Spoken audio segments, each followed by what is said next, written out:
Didik TV KPM. Okey, sebenarnya kenapa lagu itu penting untuk murid itu? Okey, contohnya dengan menggunakan lagu tu dia boleh mengembangkan fungsi otak. Sebenarnya kenapa murid-murid tu senang sangat nak hafal lagu? Sebab dia gunakan kedua-dua belah otak, otak kiri dan otak kanan. Okey. Otak kita besar ni je. Oh, besar ni. Baca buku, muat tak? Besar ni lah cikgu, Okey, betul lah tu. otak kiri dia akan menghafal lirik lagu tu. Okey, otak kiri ya. Okey. Otak kanan dia akan menghafal irama lagu tu, intonasi lagu tu. Sebab itulah dia mudah nak menghafal sebab dia guna otak kiri dan otak kanan. Apa yang penting kerjasama cikgu. Kanan dan kiri berfungsi. Sebab itulah mudah sangat dia menghafal. So kalaulah dia pandai menggunakan kelebihan dia, dia boleh menghafal topik-topik dalam pelajaran menggunakan otak kiri dan kanan dia dengan cara buat lagu. Buat lagu. Okey. Okey. Selain daripada itu, dia boleh meningkatkan kemampuan berbahasa. Contohnya kalau dia nak tambah kosakata dalam bahasa Inggeris, dia hafal lagu dalam bahasa Inggeris, buat lagu dalam bahasa Inggeris. Kalau macam dia nak buat bahasa Jepun ke, dia belajar bahasa Jepun. Ni cikgu yang tengah intern sekarang Korea cikgu. Katakanlah macam kanak-kanak kan, kanak-kanak dia nak belajar bercakap. Bila dia menghafal lagu, lebih banyak kosakata yang ada pada budak tu, so dia lebih mudah cepat bercakap. Okey. Seterusnya kemampuan matematik. Kenapa cikgu? Apa kaitan matematik dengan muzik? Macam pelik kan? Tapi cuba kita lihat macam mana kita boleh ajar murid tu. Kalau kita ketuk 1, 2, see? Nampak tak? Dia boleh meningkatkan kemahiran dari segi matematik. Ataupun murid-murid sekolah rendah biasanya menghafal sifir dalam bentuk lagu kan? Betul cikgu. Dia akan menambahkan kemampuan matematik murid-murid tersebut. Selain daripada itu, dengan adanya lagu boleh tajamkan pemikiran. Contohnya kan, murid yang dengan lagu ni, dia walaupun dia dengar lagu tapi dia boleh buat kerja lain.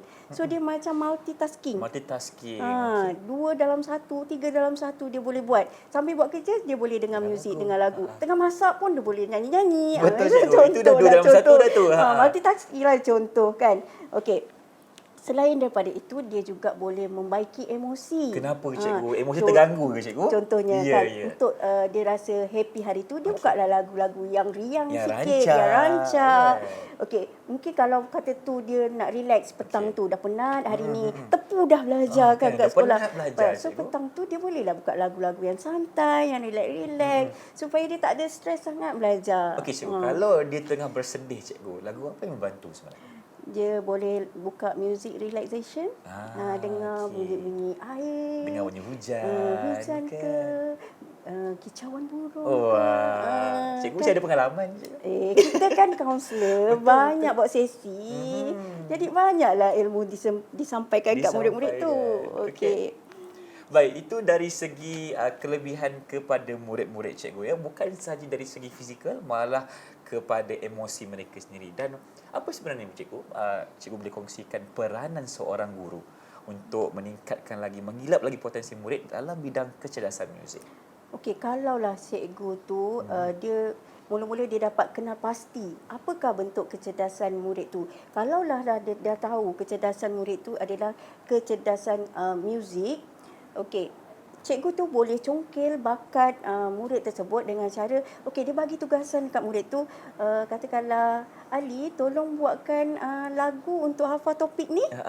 So murid tu dia diberi peluang untuk menghasilkan lagu, boleh mencongkil bakat murid tu. Okey, kemudian selain daripada itu, cikgu tu boleh meningkatkan motivasi murid tu. Dari segi apa cikgu? Okey, contohnya tadi kan kita dah suruh murid Ali tu buat lagu kan. Apa agaknya rasa budak tu bila cikgu suruh dia buatkan lagu tu? Dia rasa bangga cikgu. Yes, dia rasa dirinya dihargai. Betul. Berfungsi untuk kelas tu. Dia akan ajar kawan-kawan. So dia akan meningkatkan motivasi budak tu walaupun dia lemah dalam pelajaran tu, tapi dia ada kebolehan mengubah menjadi lagu. Itu dia rasa diri dia berperanan dalam kelas tu. Dia bermotivasi untuk belajar subjek tu. Terasa disayangi dan dihargai. Dimiliki. Okey, itu untuk peranan guru. Ada lagi tak cikgu? Ada. Bila murid tu dah bermotivasi, kan murid sekarang kan suka nyanyi, menyanyi, Betul. suka muzik. Macam cikgu So, lah. dia suka lagu kan. So, Ya, ya, dia ya. akan menimbulkan keseronokan kepada murid tu bila dia dah gunakan kelebihan dia ada tu yang dalam masa dia buat lagu-lagu tu semua. Okey. Dan yang seterusnya, bila dia dah ada keseronokan, dia akan meningkatkan kefahaman murid tu. Okey. Kan bila tadi murid tu dah seronok, dah rasa motivasi nak belajar, maka secara automatik dia boleh hafal topik tersebut. Betul. Dia boleh faham topik tersebut dengan kerelaan hati dia tanpa paksaan. Tanpa paksaan itu Tak yang adalah penting. orang paksa dia, Kan? baca buku, baca Belajar, buku, belajar. Dia tak suka sebab tak kena dengan personality Tak kena dengan diri dia. jiwa dia kan. Okey. Tapi betul cikgu. Bila cikgu kata tadi bermulanya seorang murid yang lemah misalnya tetapi mampu memahami dengan adanya kecerdasan muzik. Bila dia mampu mencipta lagu, mencipta lirik, membantu diri dia untuk memahami sesebuah topik dalam pelajaran. Okey, itu dari segi kelebihan kepada guru untuk mengenal pasti potensi murid. Bagaimana pula tugas ibu bapa? Okey, kalau ibu bapa yang rajin bersama-sama dengan anak, kononnya kalau dia ada kemahiran main alat muzik yang simple-simple je, ketuk-ketuk pun tak apa, menyanyi bersama ke, bergerak bersama-sama, menari bersama, dia akan meningkatkan keyakinan diri anak tersebut. Okey, dia bagi peluang untuk dia menyanyi, meningkatkan keyakinan diri dalam diri anak tersebut. Okey, boleh meningkatkan mood anak juga. Contohnya, kalau lagu nak tidur, macam mana? Kan lain. Lagu dodoi, Dodoi, manja-manja. la ilaha illallah, kan nak tidurkan anak Ngantuk kan. lah, cikgu. Contoh. Kalau lagu untuk seronok, lain. Lain Okey. pula. Sekarang ni boleh meningkatkan interaksi sosial macam mana? Kalau dia dengan sepupu-sepupu tengah ajak menyanyi sama-sama. So, dia akan belajar membina hubungan dengan rakan-rakan, membina hubungan dengan orang lain.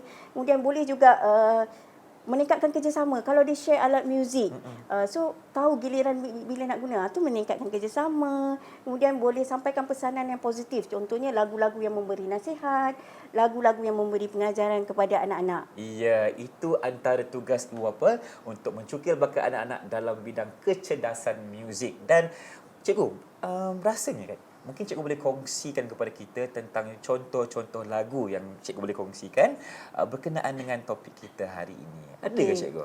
Kalau kita ada anak-anak kecil, Okey. biasanya kalau nak mengenal anggota badan. Okey. Kan kita ada lagu kepala, bahu, lutut, kaki. Kan ada lagu tu. Betul, So cikgu. anak-anak dalam secara tak langsung dia akan kenal anggota badan dia. Menggunakan lagu tadi. Menggunakan lagu tadi. Okey, dia boleh ada juga lagu untuk mengenal haiwan. Contohnya? Yang Pak Mamat ada kebun. Kan dalam kebun tu ada haiwan-haiwan, ada bunyi-bunyi Ada setiap bunyi-bunyi. haiwan. So Okey. anak-anak tu akan belajar secara tak langsung haiwannya apa, bunyinya apa. Baik, Okey. cikgu. Kemudian ada juga rutin harian. Maksud apa rutin harian? Bangun pagi, gosok gigi. Yes, pandai. Okey. Apa lagi cikgu lagu-lagu lain? Apa kita ada lagu untuk keseronokan. Contohnya bila anda gembira tepuk tangan. Okey, Okey. itulah. Okey. Okey, itu berkenaan dengan perkongsian cikgu tentang lagu-lagu yang ada untuk memberi motivasi kepada anak-anak. Baik, kita dah banyak berborak hari ini cikgu, dan di pengakhiran ini mungkin cikgu boleh berikan sedikit rumusan ringkas, silakan. Okey, sebenarnya setiap manusia mempunyai bakat yang terpendam yang perlu dicungkil, okey, dan dikembangkan ke arah yang positif supaya tidak disalahgunakan ke arah yang lebih negatif. Bila cikgu dah tahu dia ada kelebihan tu, kita cungkil bakat dia Betul. ke arah yang lebih positif. Dia seronok nak belajar dengan kelebihan yang dia ada. Didik TV KPM